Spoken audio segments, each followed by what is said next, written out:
think at heart I am always an experimenter. And one of the challenges that I have with making a film, particularly an animated film, is that the exciting part is in pre-production, when you have all the ideas and everything is kind of shimmering, and you plan it all out, you storyboard it, you make an animatic, and then you go into this labour-intensive process of producing animated sequences and slotting them into the animatic until you've got the completed film, and you tweak it a bit in the edit and it's done. Obviously, I'm simplifying and generalising, but those aspects of the animation production process have never really worked for me. I've always been much more engaged and excited at the pre-production stage, and found it harder to keep up that excitement and that momentum and that sense of curiosity and creativity when you are in the long process of just kind of fulfilling the plan, carrying out the recipe, delivering the predicted thing at the end. And that also, of course, has made it difficult with applying for funding and pitching, because if you, with any, sort of animation funding, if you're not saying this is the storyboard, it's quite hard to demonstrate what your film is going to be about and what it's going to be like, or persuade people that they should fund it.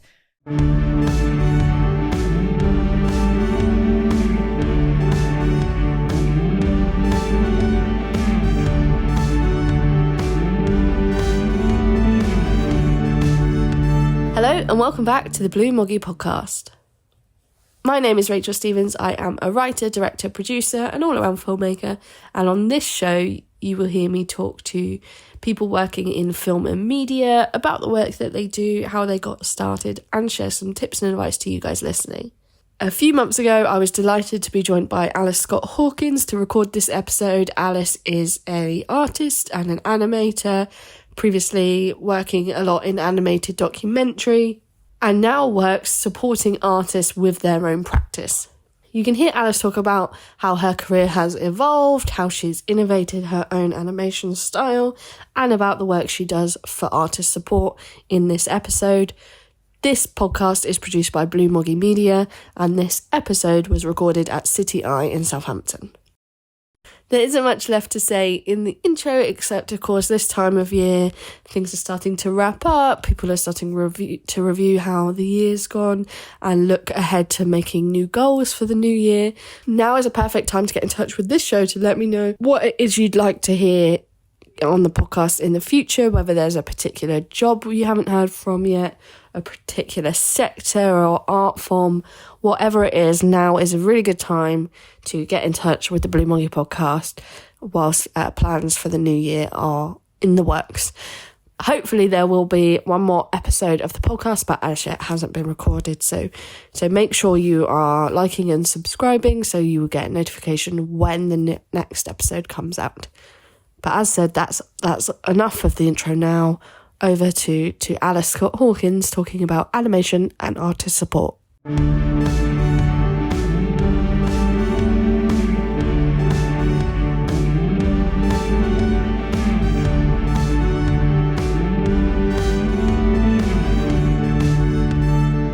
Alys Scott-Hawkins, welcome to the podcast. Thank you very much. So Alys, you're an artist with a background in animation documentary.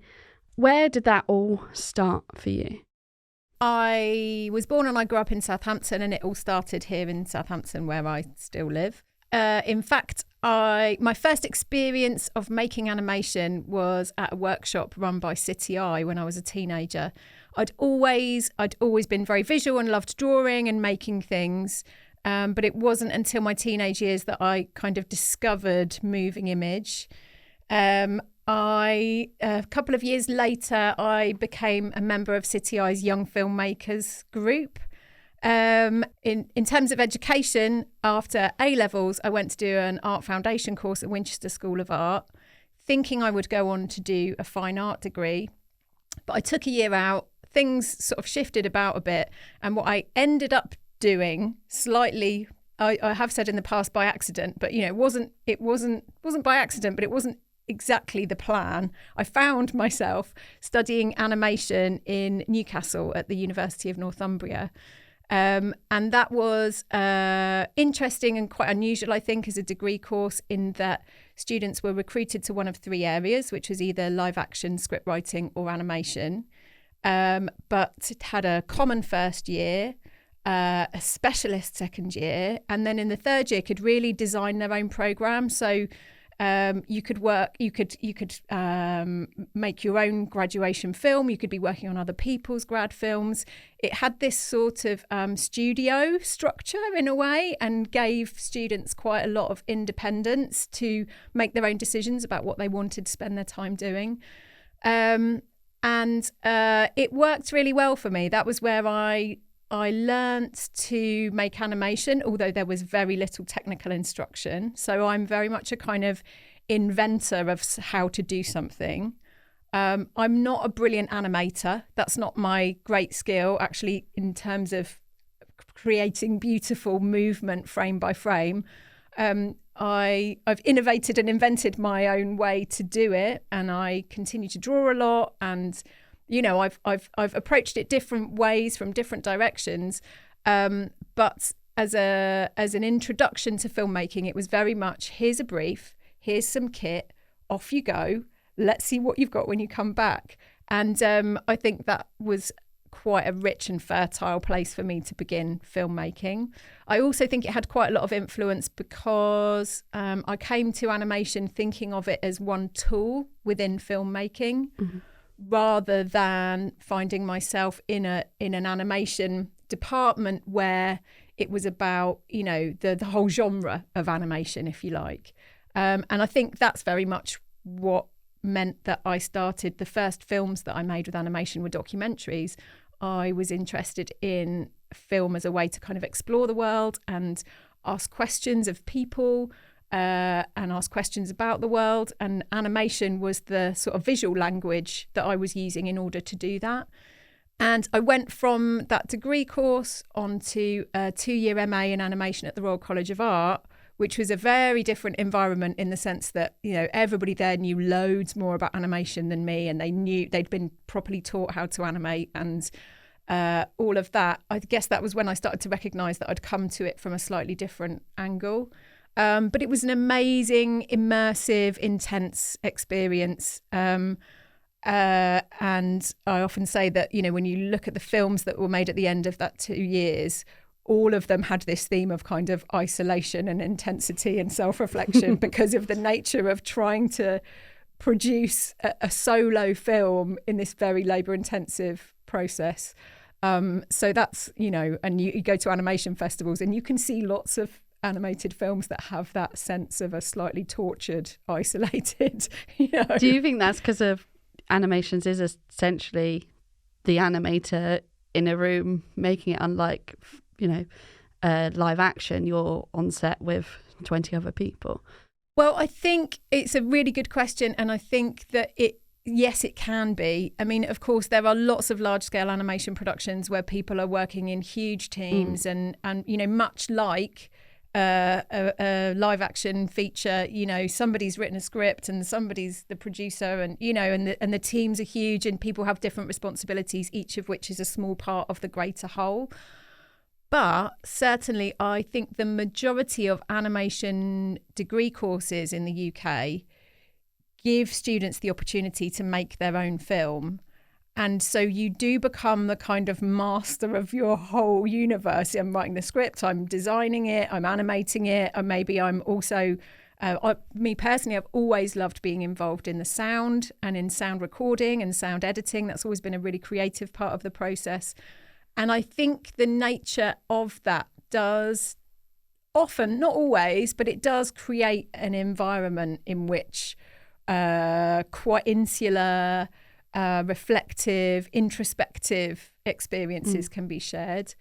It's often said in animation circles that, animation parties are quite good fun because animation people in general are quite shy, but really they're sort of frustrated performers. So once they relax a bit, and they know they're in a safe environment, So I think there's something of that as well. Yes, you can be the performer, but you're not standing in front of a camera exposing yourself in that way. You're using lots of other means in which to sort of tell your story or do your thing or, crack your jokes, whatever that is. So what after the was it a master's? Did you say? Did you come back to Southampton? When roughly did you come back to Southampton? So yeah, I finished my MA in 2002, and then I had the kind of classic and predictable, in a way, crazy couple of years trying everything I could to see what I should do next. I was really fortunate. I stayed in London for a couple of years. So I knew people who were, for example, wanting to set up a studio space. I was involved in developing a project like that for a while. I collaborated on a pitch script for a kids' TV series with someone else I'd known and worked with at the RCA. All kinds of, just, okay, what's going on? Let's try this. Made a unfunded music video, all kinds of different stuff. But I was really fortunate at the time. There were these specific schemes for recent graduates in animation that were commissioning short films for broadcast on Channel 4 in the 3-minute wonder slot after the Channel 4 news. And so one of the things that I'd tried was putting in an application for that, and I was successful in that. And that then meant it was quite a slow burn. I think the whole period from getting the go-ahead to actually the broadcast was more than 2 years. But what it meant was that I kind of knew, I knew I was going to make another film. And that was although paying the bills was still a challenge, that was a great sort of solace and a great comfort. And the first stage of that project, of that commission, was going to do a 3-month residency in Bradford in what was then the National Museum of Photography, Film and Television, where they had an animation gallery. And inside the animation gallery, they had a kind of glass fishbowl where they'd have an animator in residence working. So the first thing was the pitch and the application, then 3 months of development, and then partnering with a producer, going back to Channel 4, and then getting the go-ahead to make the film. And the other thing that had happened for me in that time was that the films that I'd made, so 2 films that I'd made at the RCA, were sent off by the college to lots of different film and animation festivals.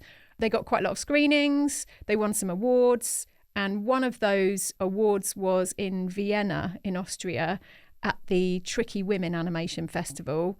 And they asked me, I went over to the festival, won an award, which was a complete surprise and obviously wonderful, lovely to be there.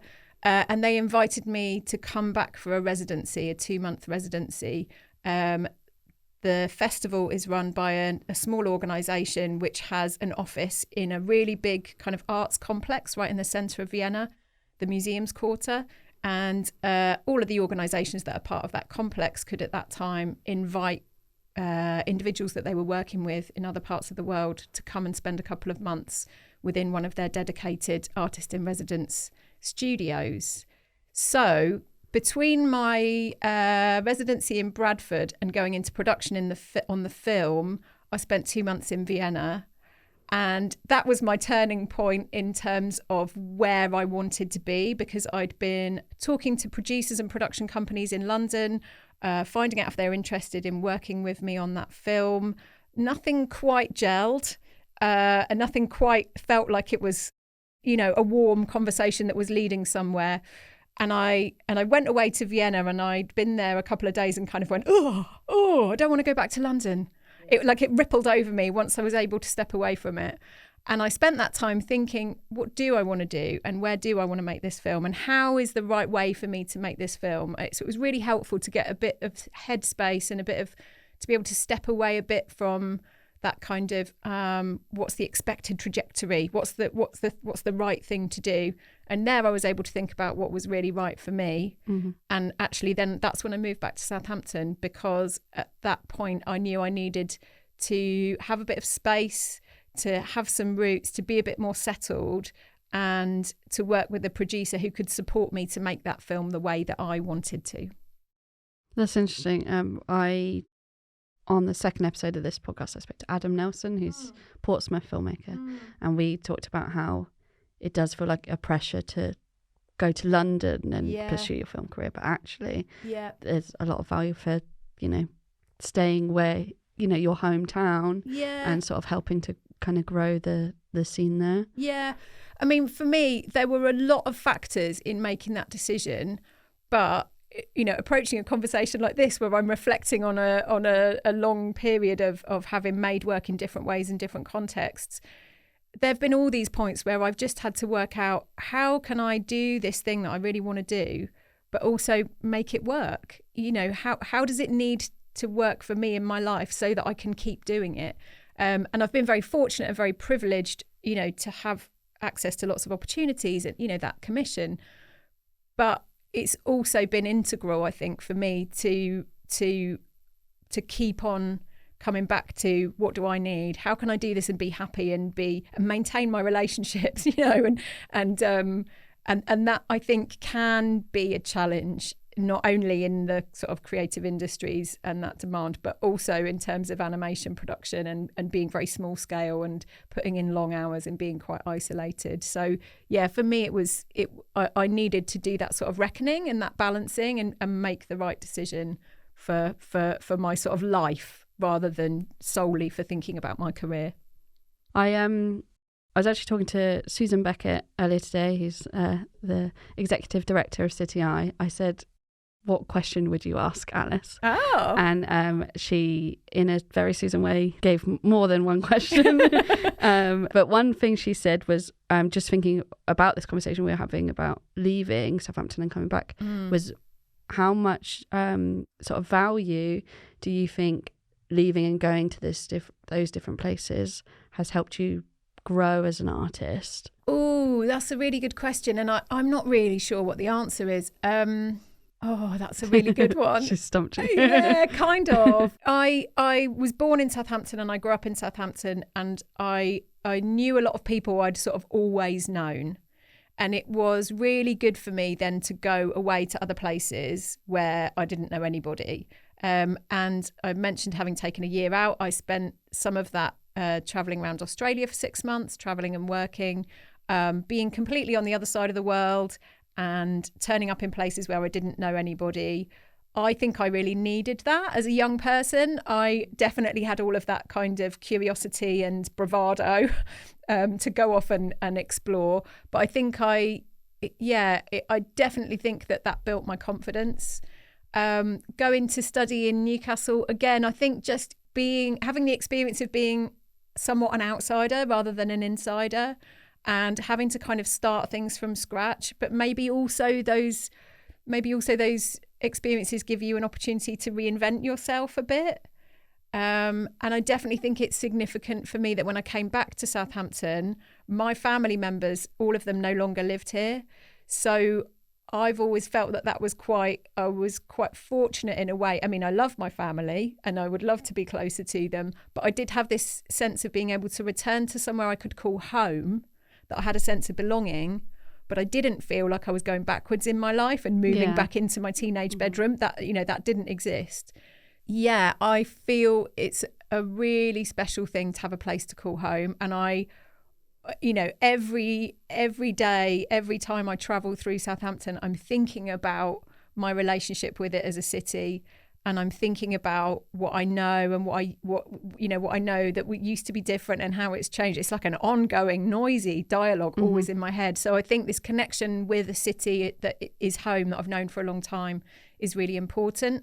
But I cannot imagine having done the things that I've done, or, in terms of my work and my career, I can't imagine it having turned out that way for me if I hadn't gone to other places and had other experiences. I don't know if that answers Susan's question, but yeah, it's a good question because it is a dynamic that I think about quite a lot.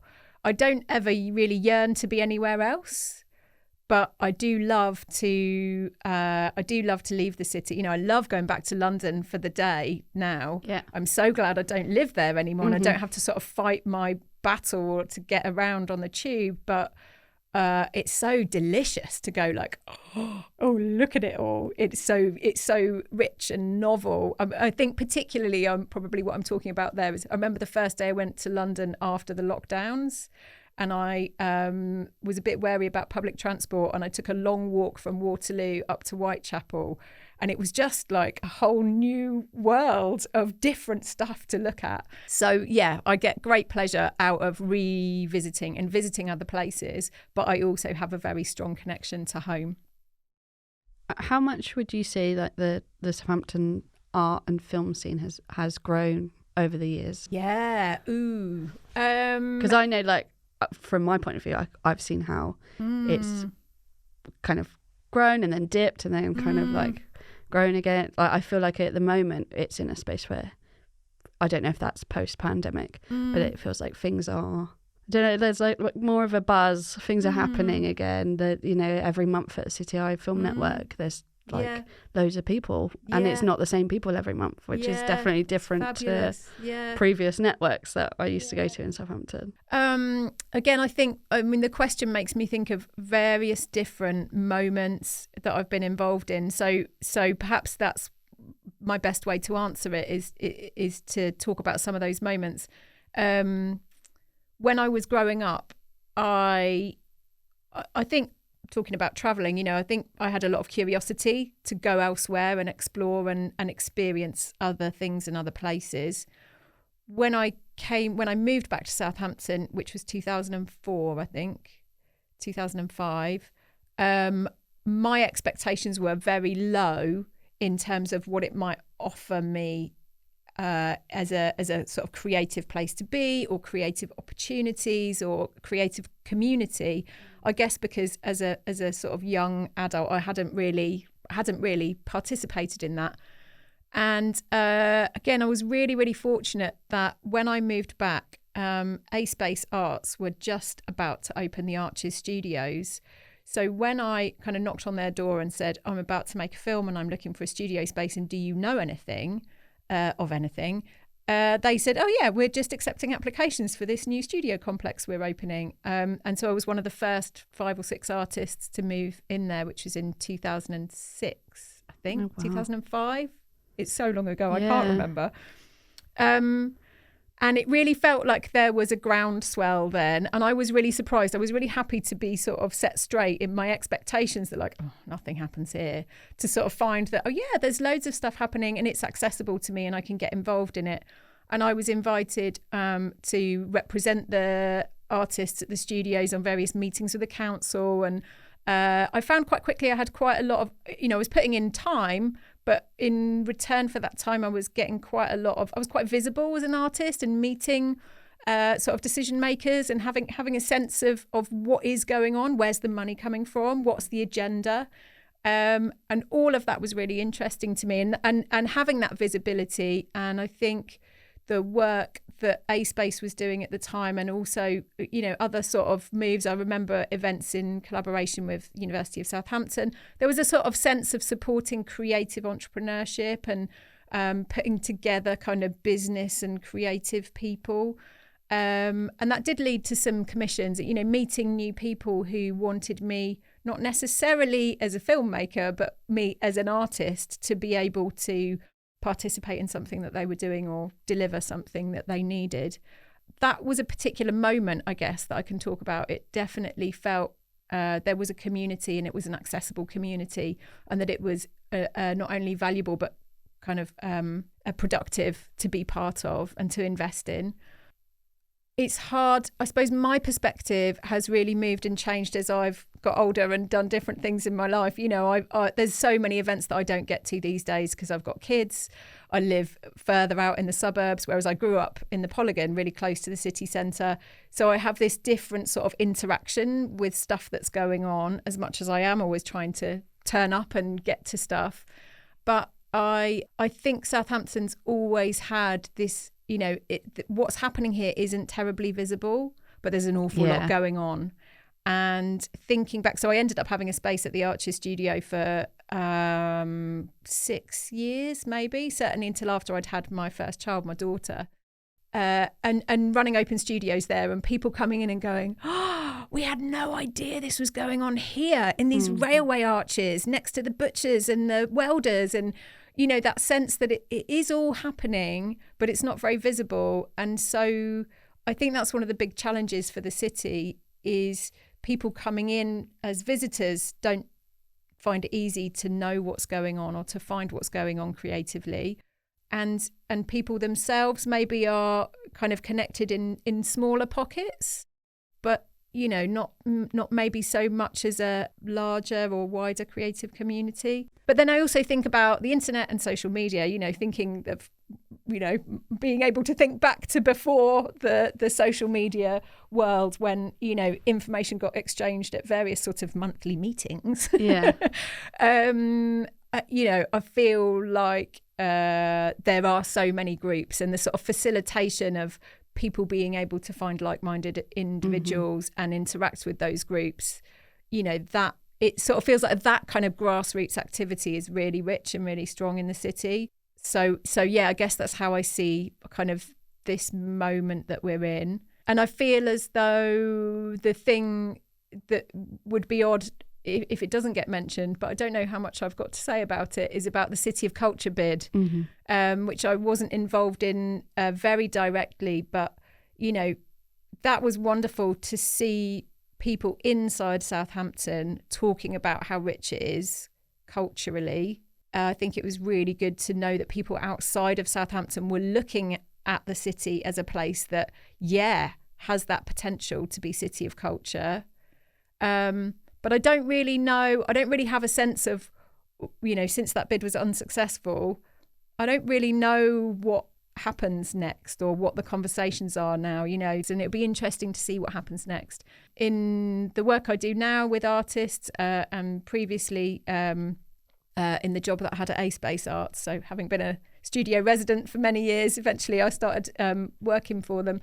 I think that artists and filmmakers working here are very, very passionate about the city and about being here and about making something happen here. And we all know that there are other places that are more kind of high profile, but I find that's a really consistent theme. It's not like people are like, oh, I just want to exhibit my work anywhere but here. People are like, where is the space? Where is the opportunity? I want to make something happen here. People really want to do their thing in their place and sort of enrich it. So I think that's a recurring theme that I've experienced. No, I've definitely had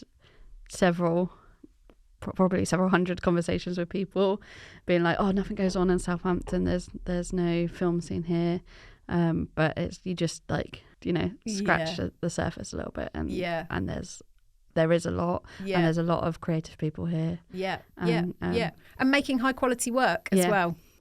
So you'd mentioned your role now supporting artists. When roughly did that sort of start? Yeah, well, picking up where I'd left off with the commission for Channel 4, I then spent 12 years working as a freelance animation director, as well as, that was always as part of a portfolio career, but that was my main focus, and making animated documentary shorts for charities and not-for-profit organisations.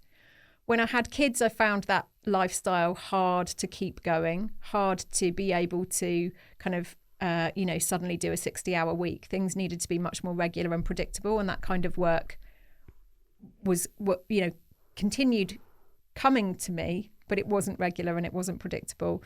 And I'd always taught, done occasional days of teaching at universities, and so at that point, I then took on a full-time senior lecturer in animation role at Arts University in Bournemouth. Did that for 3.5 years.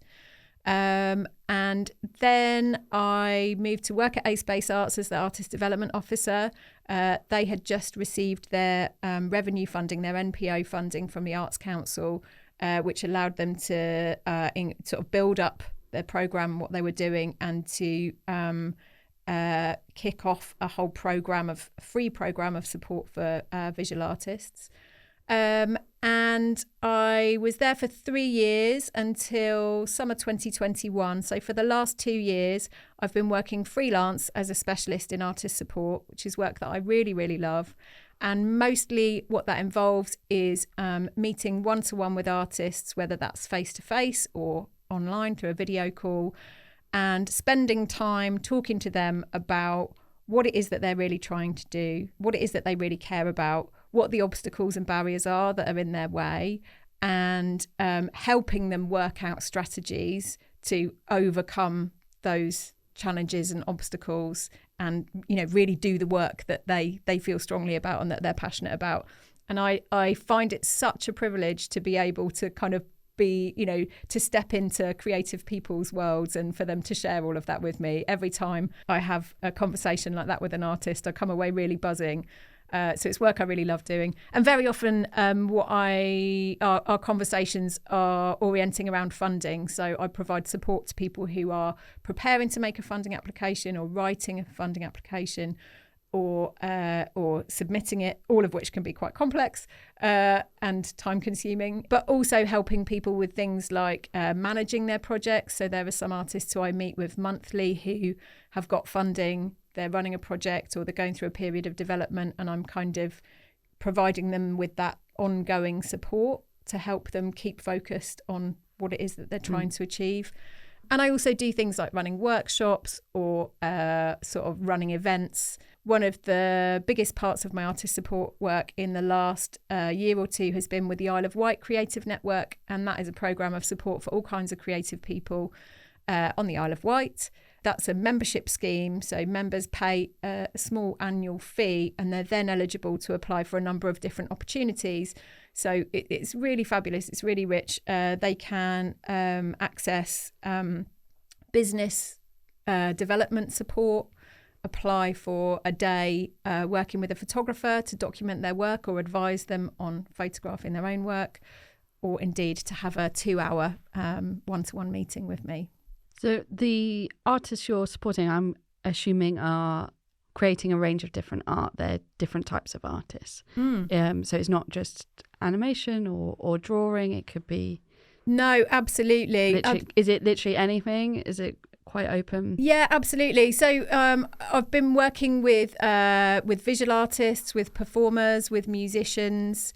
The Isle of Wight Creative Network programme that I just talked about, that's absolutely for creative practitioners of all kinds. So yeah, it could be anything. It could be people who are making podcasts, making jewellery, organising events, ceramicists, actors, all kinds. That's interesting, because from a previous role with City I know sometimes the word artist can mean different things depending on who is saying it, I guess, or if you're applying for something. With regards to funding, so say I'm an artist working in visual art, and I'm looking for funding. I'm assuming that's going to be a different place than a musician might look for funding. So is that like your first sort of conversations with them? What do they want? Do they need funding? What do they need funding for? Yeah, well, interestingly, the first conversations often begin by talking about, okay, what's the dream? Right, what is the thing that you really want to be doing? And of course, there are all sorts of practicalities that stand between an individual and doing that thing. But it can be really helpful to start with that. And then, as I've said, sort of strategize for how to get there. In terms of funding, yeah, you're right. There are, different pots of money, that are allocated for different art forms.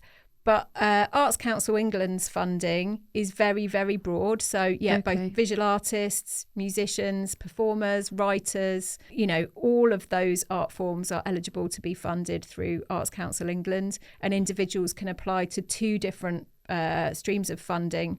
One is project grants, which funds projects which are going to deliver something to an audience. And the other one is developing your creative practice, which is often referred to as DYCP, which individuals can apply to for money that will support a period of their own development. So it's not necessarily delivering something, but it's more about perhaps doing some training, developing new ways of working. It might be to support something like a residency, something that's risk-taking or, trying something new. So, yeah, there's a lot of potential there. But, of course, if we're talking about moving image and about film, yes, there's this point that Arts Council see as their limit, where you flip across into support from BFI network. So, yes, I mean, I support people working across all art forms, But of course, I do draw, when I am working with people working in film or animation or moving image, I can draw on the experiences that I've had. And I'm quite familiar with, looking at who says what about what's eligible here. And with moving image, where does this dividing line fall? And animation has in the past really got a bit hamstrung between those places about, is it visual arts or is it film? And kind of it's been the sort of poor relation on both sides of that fence. So yes, I'm quite familiar with that dynamic. And these funding streams, are these things that are quarterly, yearly, or are some of them at any time, or is it a bit of a mixture of all of the above? It's a mixture of things. Project grants, which is Arts Council's main fund, you can submit an application to at any time. That's a rolling deadline. Developing your creative practice, you can submit to 4 times a year, so it's quarterly. Right. And BFI Network, I should know, but I don't know. I think it's an annual call. Hi, it's Rachel jumping in from the edit to confirm that Alys is correct about BFI Network being open for applications annually. You can find information about that in the show notes for this episode, and I'll put them on our website as well, which is www.bluemoggymedia.com. Can people apply to work with you at any time, or do you have like a maximum amount of people you're working with, or? Yeah, no, I mean, I'm available at any time, and people can contact me through the usual routes. There are particular periods or seasons where I can kind of reach capacity in terms of the people I can support, and that's usually with those funding application deadlines. Oh, I was wondering, Yeah, I always want to make sure that I'm really able to give people the best support. So I put a limit on how many people I can support kind of simultaneously. But yeah, I mean, it's available on a very flexible basis. I charge a standard hourly rate, and people can, kind of come and book in an hour with me whenever it suits them. Okay. And I find that works well for me, but I also recognise that that's the nature of creative practice. Sometimes I think it's very, very seasonal. That's what I've observed in working with lots of creative people, and of course in my own practice, that, there are these periods where stuff's happening, and then there are other periods where things are quite fallow. And, so when stuff is happening, or you're trying to make something happen, you may need quite a lot of input or input in quite a short time scale. I guess that's what I'm saying, is you can't always plan very far ahead in terms of what you need. Things come up, or obstacles come up, opportunities or obstacles come up at short notice. So I like being able to be available to help people when they need the help, if I can.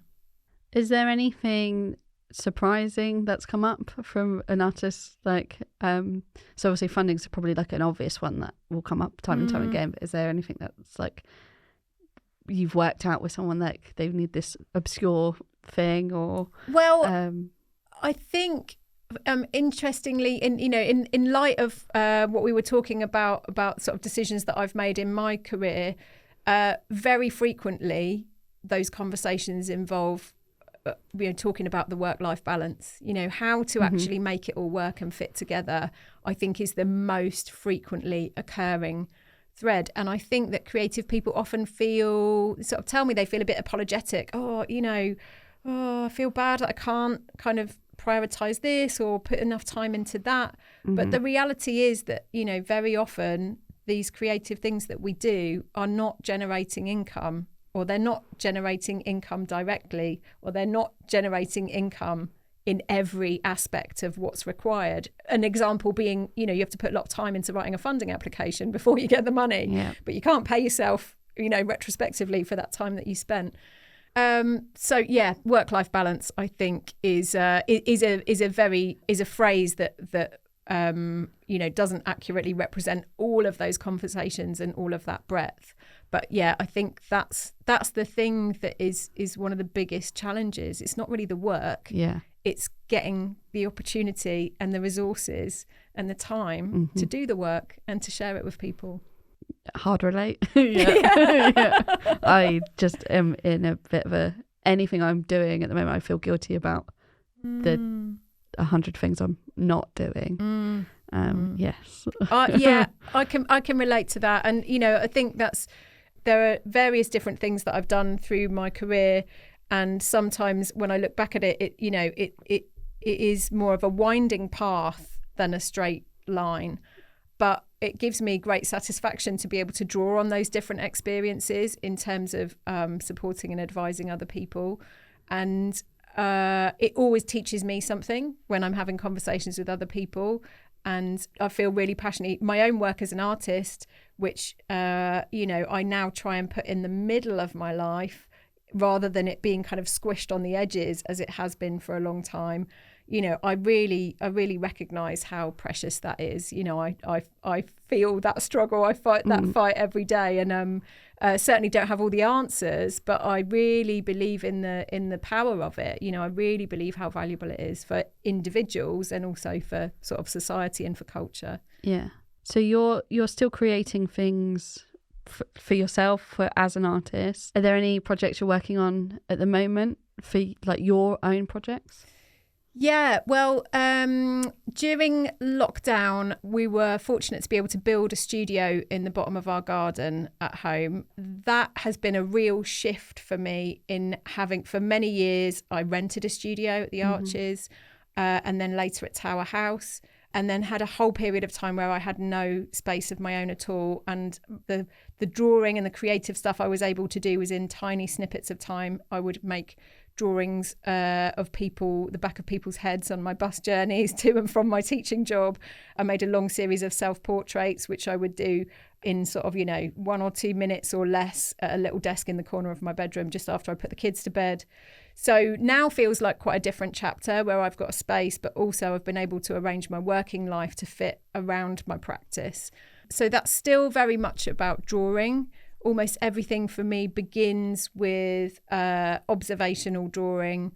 So whether that's a self-portrait or it's drawing somebody else, I regularly join in a Monday online drawing session where people take it in turns to pose for each other for the duration of a track of music. That's called Drawing is Free. So drawing portraits, getting this kind of practice in of looking, and the playfulness of responding quite quickly. That's always been something that's really excited me. And, just thinking about animation, it's always been one of my challenges. Something I'm always kind of curious about and scratching away at is how to bring this kind of liveness and this spontaneity into making animation and an animated film, which can be a very long, slow process. But yeah, the sort of documentary, the documentation, the responding to something that I'm seeing or experiencing has always been the kind of spark at the beginning. And the work that's happening at the moment is evolving in a less expected direction. I think something's shifting and changing at the moment in terms of the drawing. I'm working with painting and collage. That there are themes and sort of stories that are not only documentary, but also much more imagined, and things that are kind of a bit more magic or spiritual, which I feel really weird about saying because that's not what I think is my thing. But that is the wonderful thing that keeps me interested, is stuff keeps shifting and changing, and I don't really know what it is until I've been doing it for a while and then probably shown it to other people and they can give me some feedback on that. But I would also say, mulling that over, that I think the pandemic was really significant for me. The first lockdown and the closure of schools and the demands of working from home was this really intense time. Of course, intense for everybody in different ways. And, I was safe, but my experience of everyday life was completely altered. And for the first time, really since I'd been doing my MA, I started making a film. I started collecting little snippets of footage. I set up an old iPhone to shoot time lapse. I bought a wildlife camera and put that in the garden. I had these different ways of kind of collecting footage because I had no more time to be an artist, or none of that solitude and making time. But I felt like, I have to find a strategy. And my strategy was to kind of use technology to capture footage. And then I think I also had this really strong desire to edit, to bring together fragments. almost like sort of stitching together a quilt. This was something in my psyche, was my response to this sort of time of crisis and challenge. And so the film that I made, I completed it in towards the end of 2020, was my documentation of my lockdown experience. And I think that it's something that I found within that film, which was about kind of connecting with nature, noticing things, exploring the green spaces in my local area, looking for solitude. Somehow in there, this idea of kind of magic and unknown has kind of crept in, and it's kept developing over the last couple of years since. You mentioned sort of towards the start of our conversation that you sort of had to find a way to make animation your way and sort of kind of, I guess, you've sort of developed your own style. Has your style sort of shifted as you've experienced all these different things? Yeah. Would you say you could describe your style, or? Well, I can certainly talk a bit about animation and the experiences of making it and how I've made it.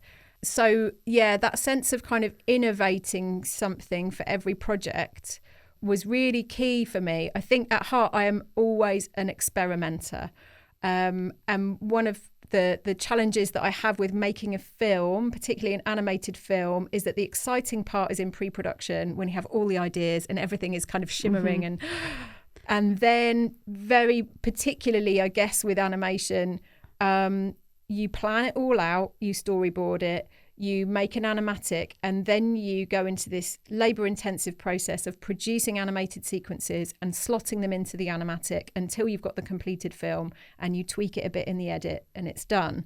Obviously, I'm simplifying and generalising, but those aspects of the animation production process have never really worked for me. I've always been much more engaged and excited at the pre-production stage, and found it harder to keep up that excitement and that momentum and that sense of curiosity and creativity when you are in the long process of just kind of fulfilling the plan, carrying out the recipe, delivering the predicted thing at the end.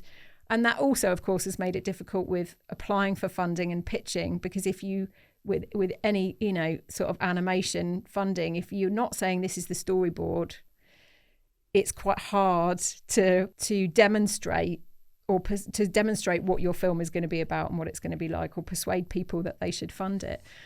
So I've always been, I think the experimenting and the innovating in terms of how will I produce animation for this film has always been a really key part for me. And the films that I made in education, and then I think sort of taking that spirit into the commission I had for Channel 4 and then into my freelance animation directing, is really to develop something new for each project, that each film should look like itself rather than look like it's one of my works. And I think you can see that in my early work. I experimented a lot with, I was shooting on film in my first MA film. I started working with digital for the first time in my second MA film. Always been interested in mixing up different techniques in different media.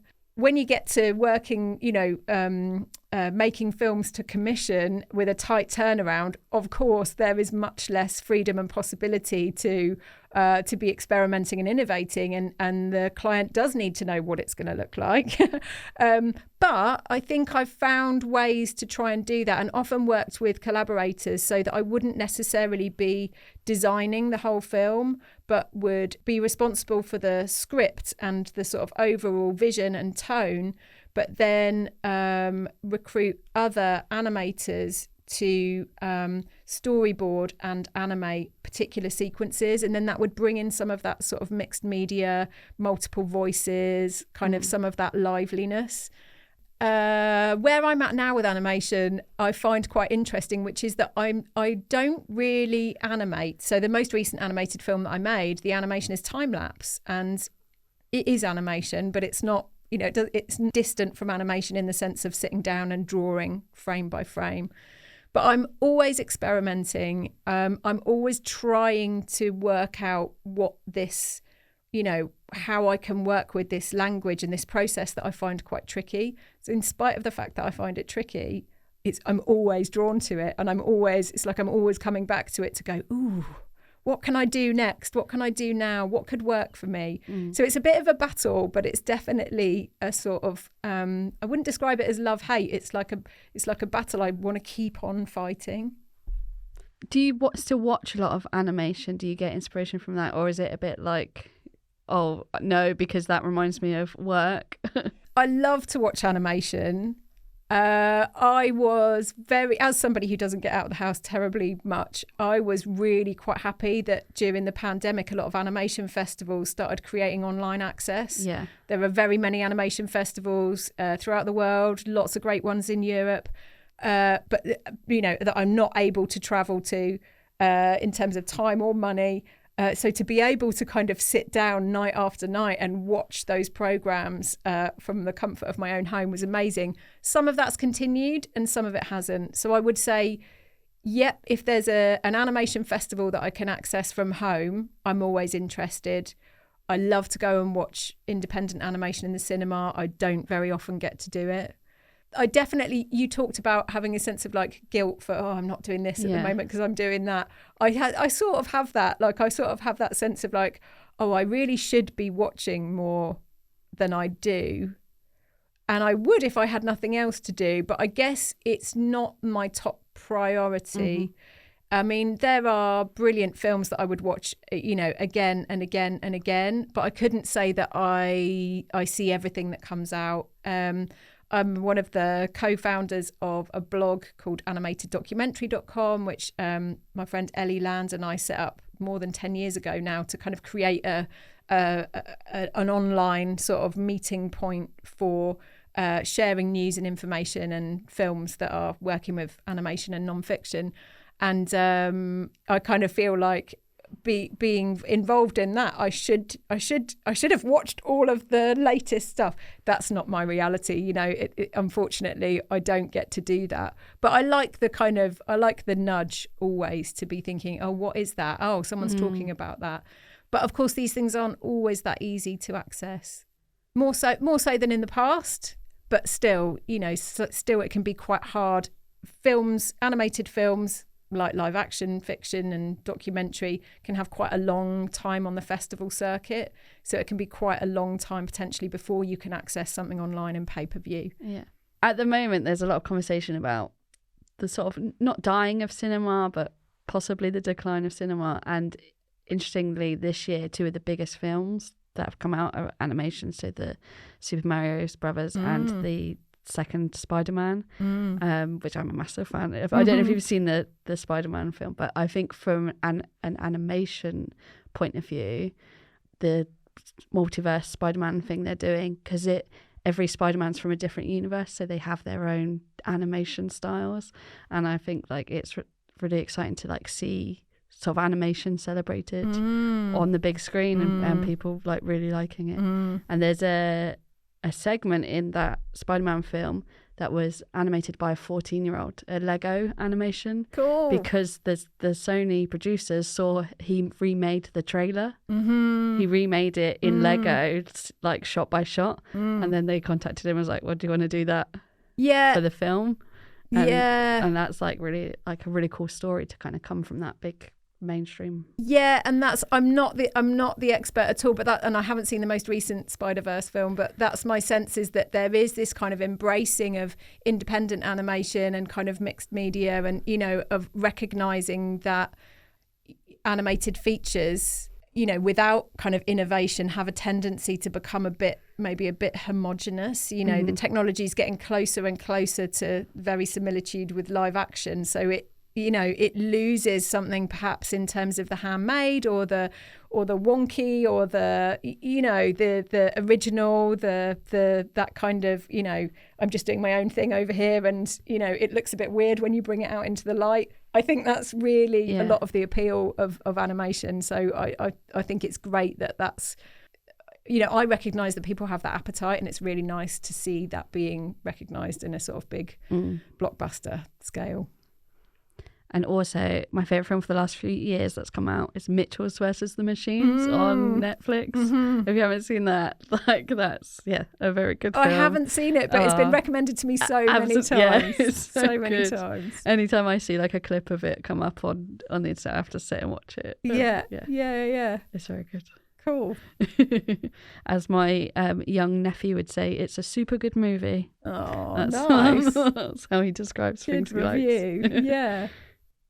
Do you have any particular goals for yourself as an artist at the moment, or are you just sort of focusing on what you're doing now and that's enough for the moment? Yeah, So I mentioned that there's this kind of new work evolving in terms of drawing and collage, and I'm not quite sure where that's going. But what I'm trying to do in this chapter of my sort of creative practice is push myself regularly to be exhibiting. So last autumn, I did a 2-day exhibition in Arch 4 at the Arches Studios, a familiar old place, and showed new work there and produced a catalogue and commissioned a writer to write a little essay.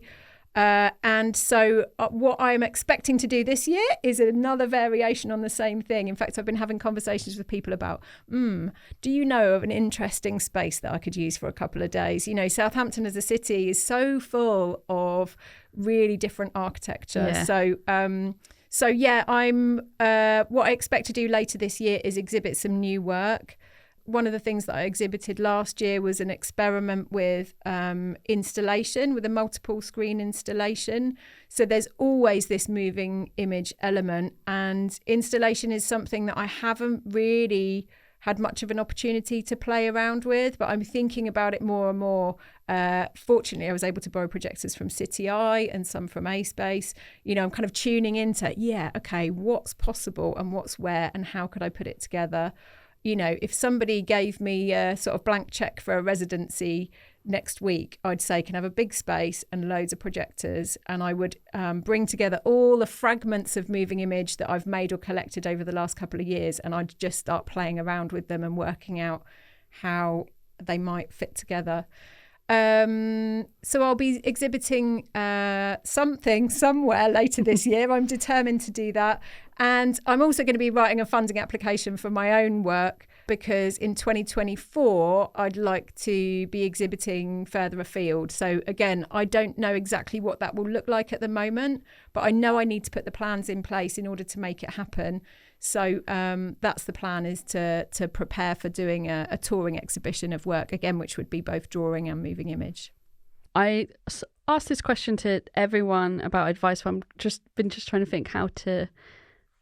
Usually I ask it, do you have any advice for anyone wanting to get into this career, but your career's evolved so much. So there's, do you have any advice for someone working in animation or documentary, or any general advice of things we've talked about? Yeah, that's a really good question. I think my bit of advice would generally be an encouragement.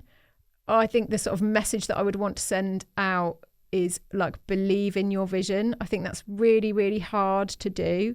I guess I'm thinking particularly about filmmakers and people working with animation. I think stories are so powerful. Mm-hmm.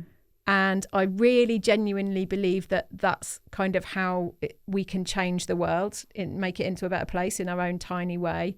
And so I really believe in the power of film and animation to do that work, to bring people into other people's worlds and other people's views.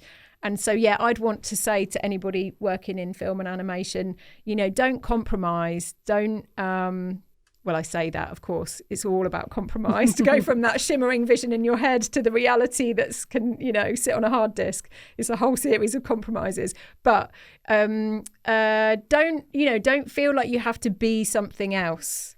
I would say what's worked for me and what I see working really well for other people is when they can really get to their thing. And that might not always be popular or cool or look good, or, it might be awkward. It might be a bit weird, but just keep going for your thing, because that's ultimately what audiences are really, really drawn to is a kind of original vision and something that we haven't seen before and something that we haven't heard before. And so, yeah, that would be my advice is just keep at it and don't feel that you have to dilute what you've got to say, you know, be true to it, fight for it. And work-life balance. Of course, yeah, of course. Advice that we all need to take for ourselves. Where, if people had any questions for you or just wanted to keep an eye on what you're doing, where can people find you online? So my portfolio website is alysscott-hawkins.co.uk. I'm about to launch a website for my artist support services, which is artistsupport.org.uk. You can find me on Instagram at Alys Scott-Hawkins. Is there anything you'd like to say before we finish? I'd just like to say thank you very much. It's been a real pleasure. I mean, I don't, sitting down to have a good old natter comes fairly naturally to me. But it's a lovely thing, having known you for a long time, Rachel, through your work at City Eye, and myself having had a long history with City Eye, them giving me my first experience of moving image making, and then for many years I was a trustee. It's just a lovely thing to be here and to have a good old natter. So thank you very much for inviting me. Thank you for coming. Maybe you can come back in a year or so to tell us about what your project on tour or some other things you're doing. Yeah, cool. Thank you. Thank you. I'd love to.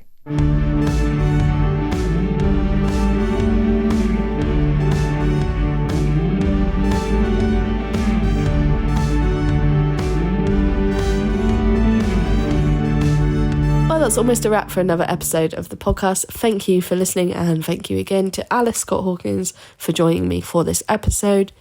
We did mention a couple different funding options in this episode, and Alys has very kindly sent me some more information about the things that were mentioned, which I will put in the show notes for this episode. You should be able to see those on whatever platform you are listening to this episode on, but if not, head over to the website, bluemoggymedia.com, and they will be added there very shortly. We also didn't really get into talking that much about Alys's work in animated documentary, so if that's something you'd like to hear from, or you'd like to hear more about anything that Alys mentioned, hopefully we can get Alys back on another episode to go into that. But please reach out with any questions or thoughts you have about this episode, either to us at Blue Moggy Media, which you can find on Instagram, Facebook, X, at Blue Moggy Media, or of course contact Alys directly. Once again, I'd just like to thank City Eye in Southampton and to Aaron West in particular for helping to record these episodes in their sound booth at their facilities. And as I mentioned in the intro, there isn't another episode recorded yet, but hopefully there will be one more before the end of the year, or at least one more before the end of the year. And I know I say it every week, but now would be a really good time to hear from you guys about a new guest you want to hear on the episode, a particular role, job, sector, art form that you haven't heard from yet that you'd want to hear on this episode, or maybe you want to hear more from a particular guest about a certain subject that you want to go deeper into. I'm working behind the scenes, planning for the episodes for next year, so yes, now would be a really good time to get in touch, and of course like, subscribe, share, all of that stuff. But for now, that's another episode done, so thank you again so much for listening, and I'll see you later.